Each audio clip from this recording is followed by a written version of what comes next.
morning, everybody. Welcome to the Meta Cafe. Grab your cup of coffee or your tea. I have my Seahawks cup, and I'm wearing my Seahawks gear because today they play a game at 5:20 our time. So it's a Thursday game, a weird day, I know, for football, but that's what we have, and that's what we're going to be working with today. So another morning where I have literally pages of information that I want to share with all of you. My hair's still wet because I couldn't get it dried in time, get all my makeup on, and get here to get to talk to you all about what is going on today. But here I am now. And today we are looking at a couple of big things in terms of the astrology. And I'm just going to apologize right now because likely I am going to be bringing up some things today for people who are new that you may not recognize. As we are taking a deeper dive looking into the gene keys, and it's an important thing for us to look at right now with all of the next several weeks, the sun's focus being on the spleen and the energies of fear that can be brought up during that time. So we want to take a look deeply at what those energies mean, and the best way I know of to go deep is to go with the gene keys, as then we can look at everything through the light, the dark, and the shadow, or the shadow, the gift, and the siddhi, so ultimately seeing it from all three levels. Sorry, thirsty. I've just been running since I got up this morning, and writing. I have all kinds of stuff to share with everybody today. We start the day with the moon in Sagittarius. Nice place for the moon. We spoke yesterday about all of the different things that can be brought up, adventure and knowledge and optimism, seeing the bigger picture, while the moon is moving through that sign. Today, the moon is in a conjunction with two planets, Ceres and Jupiter. Now, I looked around for people that were talking about the planet, the fact that the moon would be conjunct Ceres. No one out there that I could see in my quick search through the web. But I'm going to be talking about this. As I said yesterday, it's time to awaken these goddess archetypes and to bring them out front and center, as opposed to relegating them to the behind the scenes. I got my book yesterday in the mail, The Light of Venus.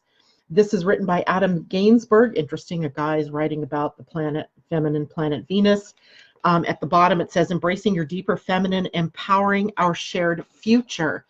And if you'll recall earlier in the week, what prompted me to go and get this book is the fact that in our Pleiadian calendar, or Pleiadian-Earth calendar, Tuesday was marked by a Venus transit. And that Venus transit is only 8 days long, and it is a rebirth transit. And then that gives way next week, literally on Tuesday next week, to remembering and embodying. Yet, you know, she does a great job explaining where she got that information. She got that from this book, but there wasn't a whole lot about, well, what the hell does that mean, right? What does that mean? I want the deeper meaning. So I got the book. And so I will be bringing up more and more of Venus energies for you.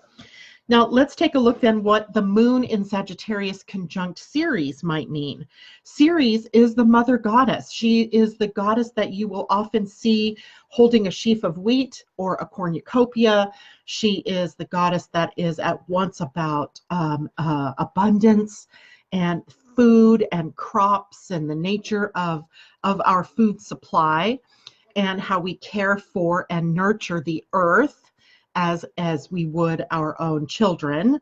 And then on the other hand, she also shows the stark contrast of barrenness when we are not taking care of the earth or our children or our food supply, including our water supply.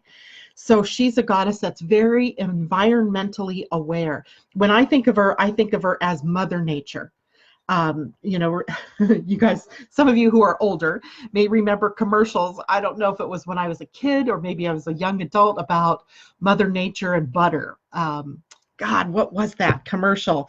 And it would be like, you know, you can't fool Mother Nature kind of thing. And here we have that embodied in Ceres, the goddess planet. So with the moon conjunct Ceres, it's like two sisters getting back together, right? Getting together and conversing about the emotional health of the planet and of its inhabitants, as well as, are we really caring for literally our children's future and our environment and our mother, the earth, or Gaia. And later in the day, the moon then also conjuncts the planet Jupiter, which restores optimism. We can see the bigger picture. We are a little bit lucky when the moon hits up onto Jupiter. So if some of you are waiting for big news today, or are having to engage in something that you need a little bit of luck, well, today's your day. You might just have that. The moon in Sagittarius will also square Neptune today. And that anytime I think the moon squares Neptune, we have trouble dealing with the real versus the ideal. But if we use our intuition, which is what we're really meant to be using in terms of our instinct and our body wisdom, our authority, if you're talking human design, what is your authority? Is it emotional? Is it splenic, which is intuition? Is it your will? Is it your identity center, your soul that leads you? Whatever it is, you're meant to follow that. Otherwise, you may take these side trips into fantasy or into the wrong path, because things are a little bit cloudy in your vision at this point in time. And of course, the moon moves fairly quickly, so it's not like this lasts forever today, but there may be a time, a moment or two or three, where things aren't clear and you don't know which way to go, you don't know which way to turn, and that's okay, because it will pass. So that's what we have going on with the moon today. Let's say good morning to people who are popping in. I see you, Rebecca, and good morning to you. Debbie Tibbetts-Tumiel, good morning. Mimi, good morning. And we missed you too, Debbie. And Amy Moore is with us. And Susan Bronlin, good morning. Glad to be back. We're glad to see you. Dion Deshen, it's great to see you. It was the chiffon margarine commercial. Yes, that's right. It was margarine versus butter, and Mother Nature advocating, of course, for butter. And the fake stuff wins in the commercial, basically. Mimi, don't remember which brand, but it was about margarine tasting like butter.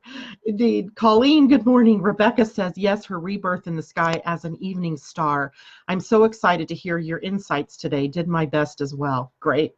And Dion sends us a YouTube video. So in the chat links today, there's a YouTube link that you could go probably, I think it's probably that commercial, the you can't fool Mother Nature kind of commercial that we might want to see there. Okay, so let's transition to what the biggest news of the day is, besides the real news of the day out there in the world. I was somehow drawn into watching some video today about the impeachment proceedings, and it's fascinating. This whole thing is fascinating, right? In 1974, I believe it is, when this was going on for Nixon, and I was too young to really pay much attention. When Bill Clinton was going through this process, I thought, all of you are out there having affairs with women and doing crap like that, so what the hell are you doing making him be called to task for that, except for the fact he lied about it. And now here we have the situation of a president being caught in lies, and it's like all over again, right, that this is coming back up. But it's fascinating to watch in terms of the astrology that's happening, because today the planet Mercury moved into the sign of Scorpio. And here, this is a sign of deliberate fact finding.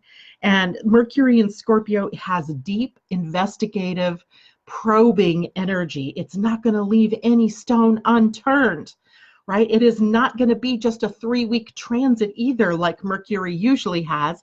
This will be a 2-month process, as Mercury will retrograde on Halloween in the sign of Scorpio, thus extending the amount of time where he will sit in this sign, digging up the dirt, right? Looking under every stone, looking in every corner, in every document.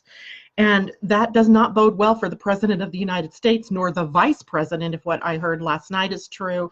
And so interestingly enough, this plays out, boom, with Mercury in Scorpio, where everything, I would say that literally everybody in government might want to be very aware of what secrets are hiding in their closets, as it may one thing lead to another. It reminds me of dominoes, right? You click one domino and the next one falls and the next one, and it gathers steam, right? And seems to get faster and faster. Well, that's kind of what's happening here.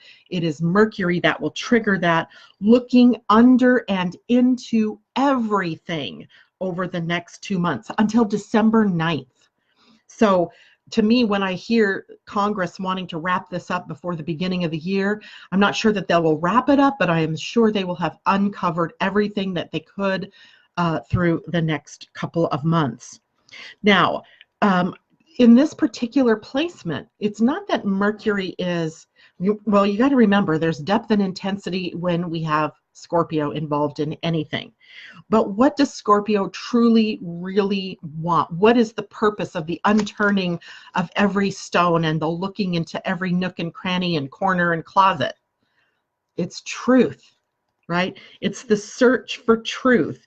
And there is persistent and intensive energy during a Mercury in Scorpio. It's dogged in its pursuit when Mercury is in Scorpio of that truth. So we have persistence, we have tenacity, we have investigative, probing, looking deep over the next couple of months. Now, when Libra was playing host to Mercury, we were seeking balance and everything in harmony. But Scorpio looks for what lies beneath, right? The motivations, the secrets. It's almost like, and it's not, and Scorpio, I think of Scorpio energy as looking doggedly for the truth, digging up the dirt. It isn't afraid to go where others won't go. So it's sort of an interesting, dichotomy of, Mercury coming out of Libra, where it's let's play nice, let's be diplomatic, let's seek peace, equilibrium, and harmony. And now Mercury, almost with delight in Scorpio, digging up things, causing us to look deeper. Now, Mercury is a personal planet. So while we are seeing this splashed out in the outer world in a very big way, this is also occurring in your own personal life. So you're looking for the hidden. You're looking for what it is that you're secretly motivated by. And if you can tap into that motivation, your why, and bring it up to the surface, then you're no longer sabotaging yourself in your pursuit of something. Right? If you think that you are going out in business to become to be the best service-oriented company, but inside of you it's really not, it's a hunt for prosperity or wealth, then you're at odds with yourself. So Mercury moving through Scorpio wants to look at what are those hidden motivations, what is really motivating you to say or do or be whatever it is that you're saying, doing, or being. Right? And in that case, then it's about the truth. If you say the truth, look, I want to be wealthy, and that's why I'm doing this, then you're in the alignment with the truth and things move smoother. If you say, no, I could care less about the money, it's all about how can I serve, and yet your family has been saying, oh yeah, look at all the money you're making. And so what you want versus what you see are two different things. Then you have to really go and uncover what the true motivation is. What is that motivation? When you can do that, then everything seems to unfold exactly as it should. And it rolls smoothly through your life. Doesn't mean that you don't have bumps and things along the way, but your motivations are, you have to be in alignment with them. If you are not, then you have mixed results, or you have mixed success, or even mixed failures, depending on how you want to look at it. Mercury, of course, remember, rules the mind, but it also rules communication. And when Mercury is in Scorpio, there's a tendency to be very focused on whatever it is you want to be focused on. But is it focused, or is it obsessive thinking? So we want to make sure we're not crossing that lines into obsession, where we can't stop ourselves from thinking along one line, right? And the message gets muddled in the process of trying to get to what is it that the clear thought is? What is it that I'm really after? So it's been a while, by the way, since Mercury has spent this amount of time in the sign of Scorpio. So this is one of the few times that we're going to have this deep dive, this 2-month dive through the sign of Scorpio. It's not even like Mercury retrogrades back into another sign and gives us a reprieve. No, he spends the whole time in Scorpio through the forward motion, through the retrograde, and then back forward again. And we don't clear the cycle until December 9th. So go deep. Don't try to look away. Don't try to ignore this. Don't try to backpedal. You're just going to have to dive deep. That's the way Scorpio energy likes it to be, diving deep. Now remember too, the Scorpio sign itself has those 3 levels, right? The scorpion that would rather sting itself to death than face the truth. Then there is the eagle that says, maybe if I raise my perspective and I get a higher position, I could see better, right? I could see more clearly. I could if I elevate my perspective, I can see more of the horizon. I can see more of the facts. I can see more of the bigger picture. And then finally, once I've seen that bigger picture, and I may not like what I see, and then I can become the phoenix. I can use the energy of transformation, death and rebirth, regeneration to redo myself or renew myself, right? That's the ultimate energy of Scorpio. So you can choose to stay that stinger or to be that person who, gets stuck and just keeps doing whatever they can do to undermine themselves. Or you can raise your perspective and say, okay, I see the handwriting on the wall. What do I do with this? Right? Gaining perspective. Now, Scorpio is a water sign. Mercury is a planet that rules of the air element. So now we have air and water. What can air do to water? It can whip it up into a frenzy. I live here on the water, and I can hear the wind out there this morning. We must have a storm approaching, and I looked outside and I could see the water just whipping up, right? That's what air does to water. It can whip it up. So Mercury, the mind, whipping up the emotions of the water. So water, emotion, air, the mind, ideas, information, whipping up and frothing. Does that not describe what's going on out there? I mean, if you listen to any of the news, you just got to go, la, la, la, I can't stand it. Because it's amazingly fast right now, one story to the other. And it almost leaves you breathless, the amount of things that are going on out there. So we may have to unplug a bit at times from what's happening in the outer world so that we can actually focus on ourselves and where it is that we want to go, what it is that our truths are. So I encourage you, while it's important to know, I suppose, what's going on in your outer world, don't fall victim to that, Fox News, whatever news you watch, where it's on 24 hours a day and you get sucked in to that cycle of the news. Pull yourself out of that, check in, see what's going on, and then check back out and go back in you. Because otherwise, with all the fast pace of things over these next couple of months, it could literally leave you breathless, right? Taking all the air out of it, converted it to emotional, frothy energy, and now you have a wicked storm on your hands. And likely that is what is going to be part of the experience over the next couple of months. I can see it, I can feel it, you sense it already, that there's a frothing going on. Whether it's right or wrong, it doesn't really matter, because I'm just calling what I see out there energetically. And on top of that, we have, these energies are building now through the month of October into November and December to that fateful Pluto-Saturn conjunction in January. And there's a ruthlessness to this energy. And right now there's a ruthless search for the truth, right? It seems like it's more important than ever that we get to the truth. And indeed, Mercury will be bringing that up. Now, we top that off today by an interesting day in the Pleiadian-Earth calendar, in that today is 11 evolving. The 11 is the universal energy of the day. It's the energy that if we were living on planet Venus, we would be resonating to, right? If we lived on the sun, impossible, but if we lived on the sun, we'd be resonating with the energy of 11, which is illuminating energy. It is shining a light, seeing more clearly.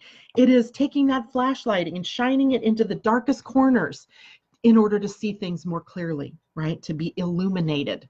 That might be you shining a light inward and looking deeper into your heart and your soul. Where are you in terms of your own evolution? And then, of course, the earth is in resonance today with evolution or evolving energy, which in the Mayan calendar was Keban, which represented the earth or earthquakes. And you get the sense with the energy of earthquake that boundaries are changing, right? That there's a line that's being crossed, or that there are new possibilities opening up, right? By movement that's going on. Movement on the earth, literally the earth involved in this. So we have the light being shined. We're seeing more clearly. We're shining that light into the darkness. There are boundaries that are changing and new possibilities that are coming up out of that change. So interesting day all the way around, setting the stage for what comes next. I was looking on the news this morning. I was looking for I thought today was going to be the first day of interviews in the impeachment inquiry, but apparently that was set to tomorrow. But either way you look at it, interesting timing to have this opening up while Mercury is moving into the sign of Scorpio.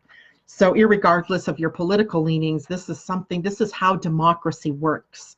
This is democracy in action, and it is elegant. At times it is messy, and it is going to be a spectacle, just no doubt about it. Now that I know that Mercury's in Scorpio for 2 months, I can tell you under no uncertain terms, this is going to be like mudslinging. So I think the best thing for you to do is to turn inward and look at what's going in for you, not necessarily what's going on in that outer world. The outer world could get you caught up in distress and anxiety and anger and upset. Whew, I can just feel it. So let that go and move toward what is right for you and what's going on for you, finding your truth. Okay. Any questions, comments? What's going on out here? Debbie Hedden, good morning. Charlene, good morning to you. Debbie Tibbetts Tumiel, it'll never happen and Biden will be caught in the lies. I know you're a staunch Republican and a Trump supporter. I never have been able to understand that, but I value your opinion in that if indeed Joe Biden was in something he shouldn't have been, he too will fall. I mean, that's the nature of this energy. It doesn't matter who it is that broke the law. It is all going to come tumbling out. And that's just the way it is right now. Whatever political affiliation you have doesn't matter here. It's a spectacle of the truth, and the truth will out. Those dark corners being dug through, and it's going to be fun. Mimi says, ooh, love that. Politically speaking, more popcorn will be needed. Definitely.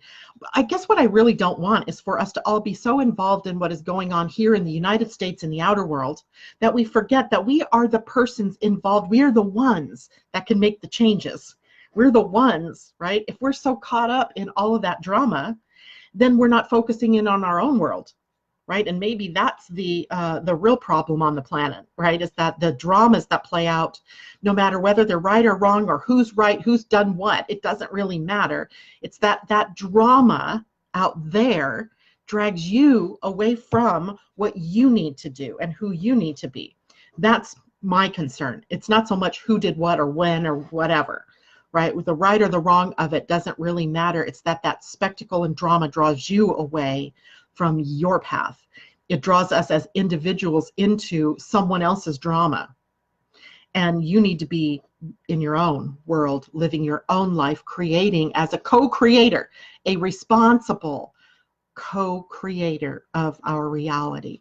And what does that mean? Well, what would you like to see in your outer world? Right? Don't we all want people to get along? Don't we all want there to be the same values that we hold internally? Do we not want to see that reflected to us by the people in our outer world, whether that's through your family, the place you work, or our governments, or our institutions? We want to see that be a reflection of our own personal values. And if you're so drawn into the outer world drama that you don't live your own values, then you're playing into the problem. You're not really part of the solution. So you have to, while I pay attention to what's out there, only because I need to be able to relate that to the astrology. But I too have to draw that fine line between really digging in and listening to all of that stuff and getting drawn further and deeper into it versus living my own life, right? Yesterday, I haven't really shared this with you guys, but over the last week, I have had 3 near falls. And each time when I did, I tweaked my back, my leg, my neck. I mean, I've been a hot mess over these last few days. Headaches and muscle aches and burning in my arms and my legs, and it's just been ridiculous. And yesterday, finally yesterday, I went to see my friend Londa, my therapeutic healing touch Londa, who worked very diligently to help me get my neck back into the right place, or to relax the muscles. Finally today, I'm like, oh man, that doesn't burn. It's amazing what healing can do for you. So it's been about, if I didn't pay attention to my own healing in this respect, then I could have, what I was going to say is that she could feel in my body this nervousness, this anxiety, this energy, this high tension energy. And as soon as she said it, I realized it, right? As soon as she said it, I realized it. And what does that energy do? That high tension, that anxious, that nervousness, it fritzes out your body. And is it any wonder I could step on a mat and it goes sliding and me have to, try to adjust myself from falling. And then not being too bright, not moving that mat out of the way, I step on it yet again. And then a third time, if you can believe that, and end up literally with back aches, neck aches, arm aches, shoulder aches, knee, you name it. So pay attention to what's going on in your body and how that outer world can send you over an edge, nervousness-wise or anxiety-wise. And I would bet a lot of people, no matter what country you live in, if you're paying attention to what's going on in your outer world too much, you can get into that fritz moment and end up falling, getting sick, getting anxious more and more, right? So watch that. Mimi says, for the most part, I will watch from deep in my cave. Deep in the cave. Monique Alexander, good morning. Karen Devine, good morning. And Debbie Hedden says, and it's a spectacle regardless of beliefs. Exactly. Exactly. No matter where you are, no matter where you land on that spectrum, it is a spectacle. But it's also nervous making and anxiety making. And it's best to, acknowledge it. It's out there. But is it really just an outpicturing of what some things are doing within you, right? What are some things going on within you? I experienced that myself with this over the last couple of days. Not even realizing how much nervous energy and anxiety energy was in me. So anyway, Suzanne, good morning to you. Okay, guys, let's move on to some deeper stuff. And earlier this morning when I was first coming on the air, I was telling people, I was sort of apologizing to you newbies that are out there because you may not understand the context of what I'm going to go through next. Stick with it. Understand that it's part of a deeper study of the gene keys and human design. And if it's new, if you're hearing it for the first time, I urge you to go do what the moon in Sagittarius loves, explore, right? Look for more answers for your own self. But, it's important for us to look right now because for the next several weeks, really, wasn't it all the way to December 9th? I knew that day sounded familiar to me for a reason, because it's all the way through December 9th when Mercury leaves Scorpio that we are dealing with the planets sitting at various times, the inner planets, at the gates of fear or the gates of the spleen, which can double as paralysis points or fear points in your human design chart. And whether your spleen is open or defined, here's a picture of today's chart. Oops, hold still. Here is the spleen right here, right? And so yours may be brown or colored in, or it could be white, but no matter what, we're all being affected by the sun right now sitting at gate 48, Mercury sitting at gate 32, Venus, or I think Mercury's now at gate 50, and Venus is now at gate 32. So 3 of the gates of the spleen are being populated by the inner planets, which means it's personal, right? Personal fears, personal paralysis that's coming up. So I think it's really important for us to really do that deep dive into these gates and what they mean. We'll spend some time today on the shadow because I won't have the time to go into the gift and the city, but we have time tomorrow. We'll go into where do we want to go from here. But there's some backstory that you need to understand about what goes on with the gate 48 that the sun is at today. When we look at your human design, hold on, I got to take some water here. When we look at your human design or your gene keys hologenetic profile, let's see, do I have a picture of a hologenetic profile? I think I do. I do. Here we go. Here is what a hologenetic profile looks like from gene keys. And I'm sorry, my light is shining on the plastic that I have this in, but a hologenetic profile takes several of your human design gates and puts them together in an evolutionary sort of spiral that you can look at. There's an activation sequence, a Venus sequence, and a Pearl sequence, and all three of these sequences work together to create your life purpose and to take you into the depths of who you are as an individual. And it's not a quick study.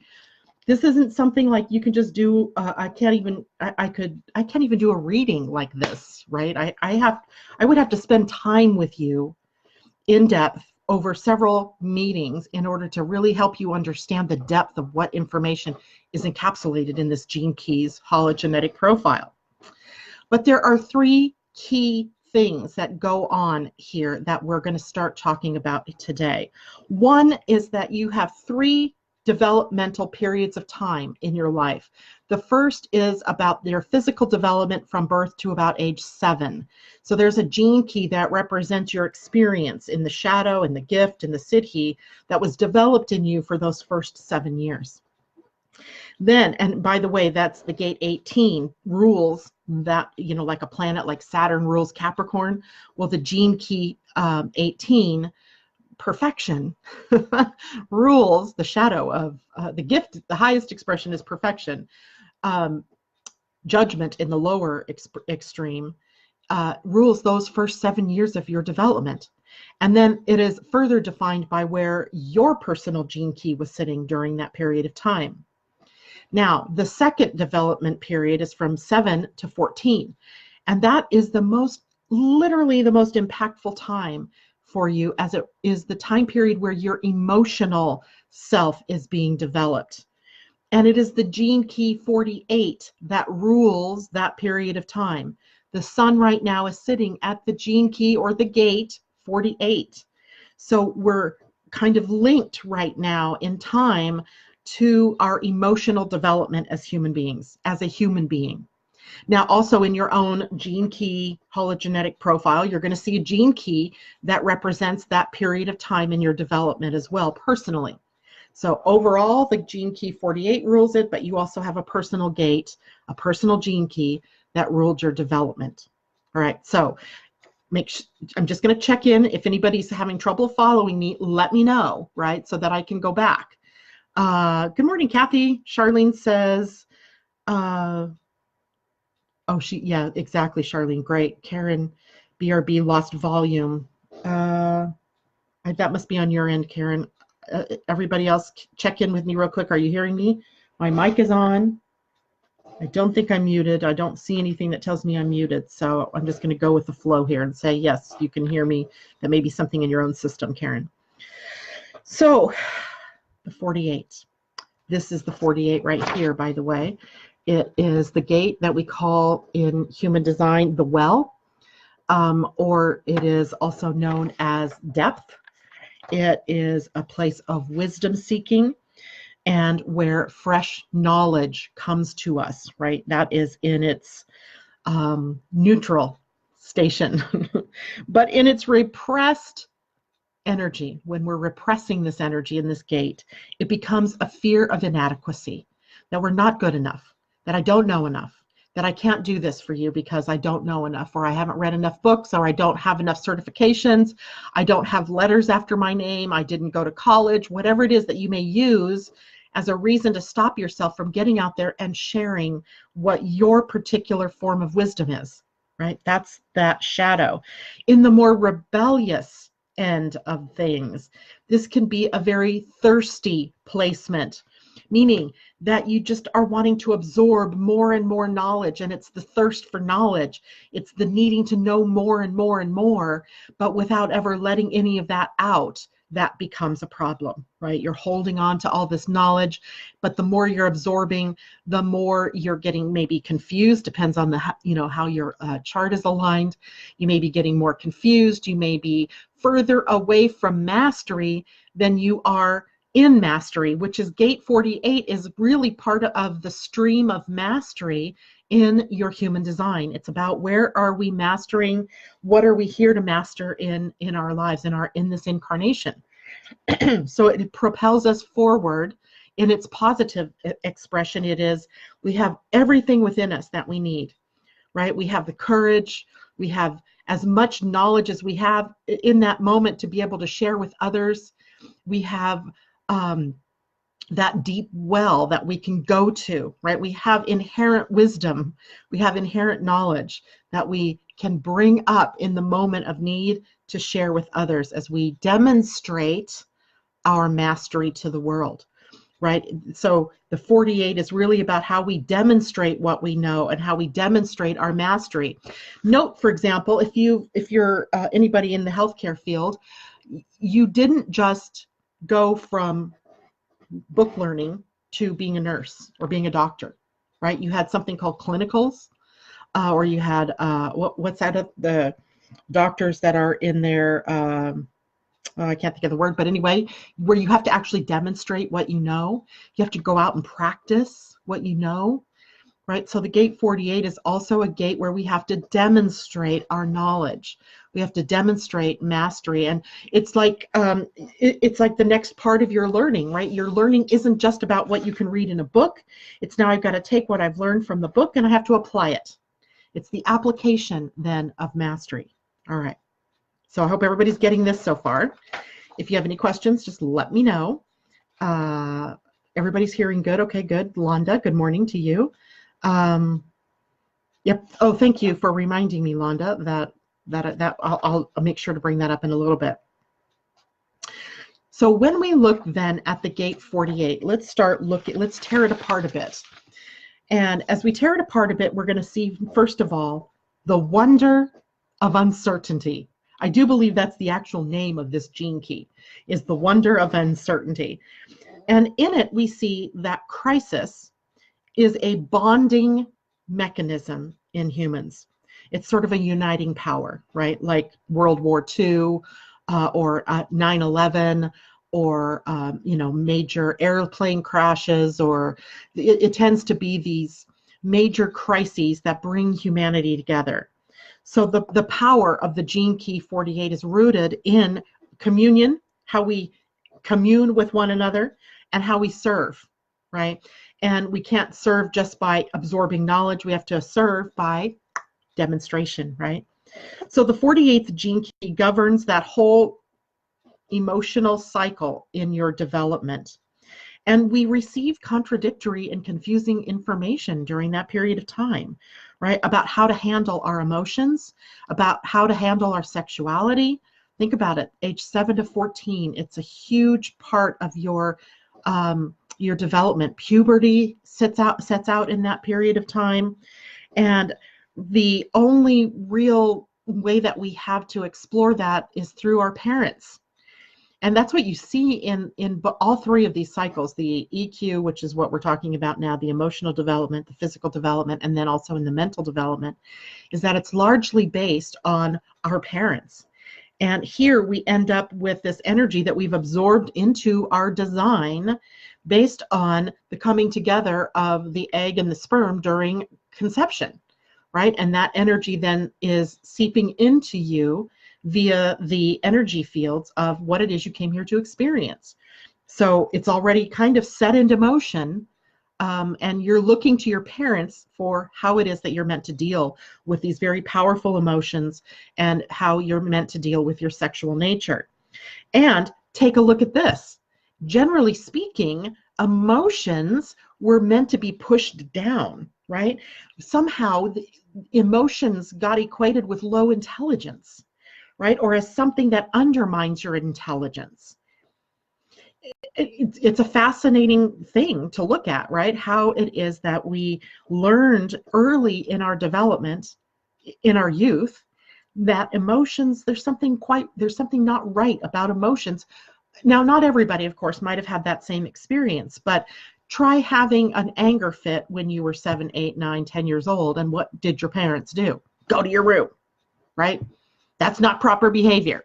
That's not allowed. Speak something contrary to your parents and the development then, and what happened to you, right? So you think back to your age 7 to 14, what were the messages you were receiving personally around emotional energy? So consequently, because of that, we never fully learned how to be responsible for our emotions and our own emotional health, right? So we have created generations of emotionally illiterate people. Emotional illiterate people. And if we don't learn how to use our emotional states, if we don't know how to bring those feelings into equanimity, or we don't have clarity about what it is we're really feeling and why and what does that mean, then we never fully enter adulthood, right? We remain emotional children. And you can see it plainly played out there in the world. You can see it in your own self, right? Where you may be emotionally stuck because of likely how your parents, and I'm not blaming parents. This isn't about blame. This isn't about being a victim of that. This is about getting some clarity around why it is we do the things we do here. How it is that the energy in this gate, in this gene key, can stymie your development, right? Where it is that you need to be moving in your life. Now, the programming partner, and remember, everything has a programming partner. The gene keys has these rings, the codon rings that are gene keys that are related to one another. And the gate 48 is part of the ring of matter. So it really brings us into some clarity about the physical expression, what's going on with the physical expression of our emotions. And the programming partner that connects us to the ring of humanity here is the gate 21, where the Earth is sitting this week. And it's the shadow of control. And it causes us, in tandem with the shadow of the gate 48, to try to control every facet of our lives to feel more secure. So we create structures, systems, timelines, etc., to try to systematize, to try to make predictable our lives. But the irony here is that there's nothing in the external world that can take away, can help us take away that core feeling of inadequacy. So the more you try to find it in the outer world, the more elusive it becomes, right? This is the well, and the well says it's in here, right? So there are people out there then that take this inability to find that sort of security in the outer world, and they start to manipulate fear. They manipulate fear as a means to control others, right? A means to control others. And don't tell me that you haven't seen that out there, because that goes on all the time. The fear or the emptiness of that is created from the fear causes us to want to reach out for more knowledge, right? If I can only know more, then I won't feel empty.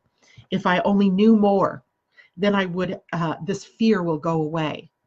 But it doesn't, because there's nothing out there that can help you feel better in here. So knowledge itself, not that knowledge is a bad thing. It has a light side and it has a dark side to it, like everything on this planet does, right? A planet of duality. The light transforms that knowledge into wisdom, the siddhi of the gate 48, wisdom. But the dark is where we become addicted to knowledge, and it becomes a means of distraction and or a means to false security, right? We falsely believe that if we know enough, we can go out there in the world and do. So we as humans sell the dream of security, and the masses buy into it, or the fear of not having it. The fear of not having it drives us to learn more, to keep pushing out there. Now, again, like I said, on some hand, in the light of this, it's about knowledge and wisdom. But in the dark, it's that continuing to seek more and more and more. And then, of course, we have the two expressions of the shadow, right? The repressed version or the rebellious version. In the Gene Keys, Richard Rudd refers to this as the repressive or the reactive.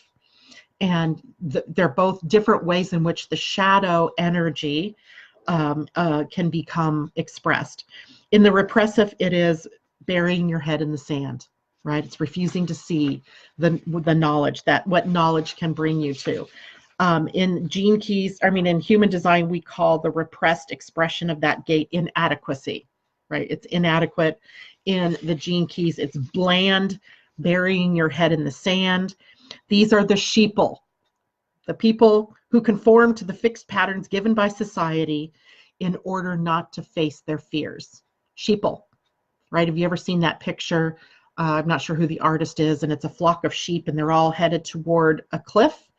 And they're all going to fall over that cliff because they're all following one another. But there's a few black sheep, and they're going the opposite direction. They see the handwriting on the wall, and they're not going to be caught up in that sheeple behavior. So in the repressed energy, where you may be following along with everybody else and not following your own path, where are you refusing to pull your head out of the sand and see the light of day? Now, in the more reactive energies of the fear here, we have the unscrupulous, right? In the human design, this is what I call thirsty, right? Where you're just wanting to take from everything. These are the people who feed the fear, right? That feed that fear, and their own rage doesn't allow them to look into their own fear, right? They're just throwing it out there at everybody else. They use knowledge, facts, and figures and pieces of information to manipulate the fear of the masses or of other people in their lives. So we have this energy here in the shadow of inadequacy that is solidified when you're 7 to 14 years old, right? Where we either learn to take full responsibility for our emotions, or where we don't mature emotionally, right? We don't become emotionally well-adjusted human beings. Then we create false systems or realities or institutions or stories to maintain control over that fear, right? To give ourselves that false sense of security. And the well then becomes a portal to infinity, the well, the deepness within you, the resource, to the void, right? To where all is known. It's like that bottomless black hole that gave rise to the fear of the divine feminine. We talked about that yesterday, right? It's that the masculine energy is light, and the feminine energy is represented by dark, right? The yin yang. And it is that dark, the fear of the dark energy. And I don't mean that dark energy like it's evil. I mean that its archetypal form is the womb, right? The womb from which all creation springs forth from. So paranoia, so fear can lead to paranoia, and it's born out of the shadow of this 48th gate. And think about it, like the conspiracy theories that we have running out there, right?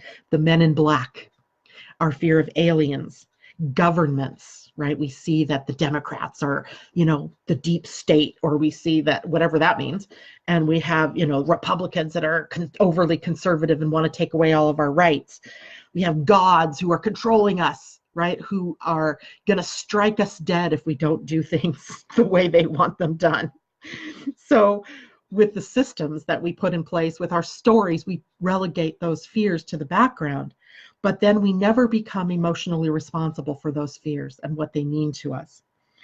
So we end up then looking to the material world or the physical world to solve our fear, instead of going where we need to go, which is inside, to look for that fear within us. When we are willing to do that, when we do this, when we take this up, then we move into the gift state, and we'll talk more about the gift state tomorrow. The gift state is resourcefulness, resourcefulness, right?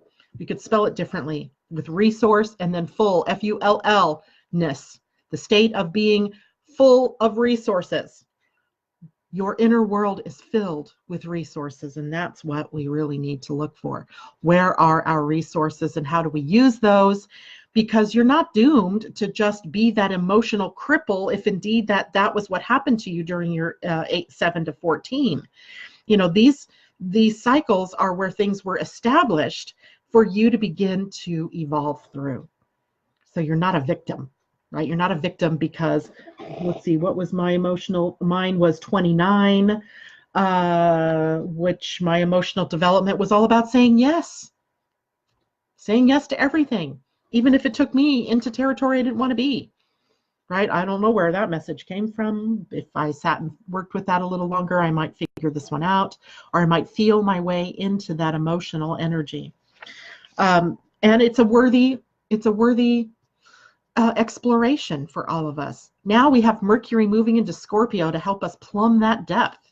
We have these suns sitting at these various gates, Mercury and Venus sitting at these gates, Mars moving into later this, is it this week? This week, beginning to go through those same fear gates. And so we have ultimately lots of time to explore the state of fear in our own lives. And how is it holding us back? And what is it that we can do? If we look here, we can look into the structures and the stories and the systems that we have put into our world, to put into our own personal lives, that keep us from experiencing fear, that hold that fear at bay. And what is that in your own personal life? It's going to be different for each one of you. And looking into that even deeper, right? Using that Mercury energy to depth, deep investigative energy, probing energy, looking under everything, right? Looking deep within that well, what's there? And seeking truth for yourself, seeking truth for yourself. Okay, let's see, internship. Yeah, there's another word. Somehow it's a word that I keep thinking starts with an R. Like, I'm trying to think of Grey's Anatomy and what some of those doctors are. Anyway, came late and leaving early. Story of my life. Off to get my grandson. Debbie Hedden. It's okay. There's always the recording. Take care. Asa, good morning. And I think that's it. Any questions? Any questions? Anything that people are confused about, especially if you're new? The best thing that I can tell you to do is to go to the Gene Keys website, get your copy of your genetic, hologenetic profile. And you will see the same sort of page that I showed you earlier with the bubbles and the gene keys that sit in these very specific areas in your own chart for you to explore the depth of who you really are. Okay, that is it for me today. Residency, thank you, Mimi. That is it, residency, right? Where doctors are in between. They're still being monitored by a person that has, is an actual doctor, and they are learning more and more about their craft. They're demonstrating their knowledge. They're demonstrating and learning more about how to be the best doctors, right? That's it. Thank you so much, Mimi. That would have driven me crazy all day. Okay, now today I am, earlier this week, last Friday, I recorded a radio show with a woman named Janet O'Shea, who I'm sure that she's in New York, but the radio broadcast is in Canada. I believe it generates from Vancouver. And today is the day that we are airing that show live. I will put the link for that for you all if you want to listen in. As I describe dimensional astrology, I talk about how astrology, human design, and the gene keys weave together to create a story of who you are and of what you're here to learn and who you're here to be and what you're here to evolve through, etc., etc. So that will be a little bit later on. It will be broadcast live this morning at 10, I believe it is, my time. But I will post the link to that interview for you later. All right. Anything else, anybody? I'm just scrolling back through. Nope, that's it. All right, everybody, take care. Tomorrow is Friday. Friday already. God, I can't believe it. So we'll be taking a look at the weekend and also taking a look at what Mars is doing next, because Mars begins his move. Today he's sitting at the 29th degree of Virgo, so he's moving into the sign of Libra. And what will that mean? So we'll talk about that tomorrow as well. All right, everybody, have a great day. Talk to you later.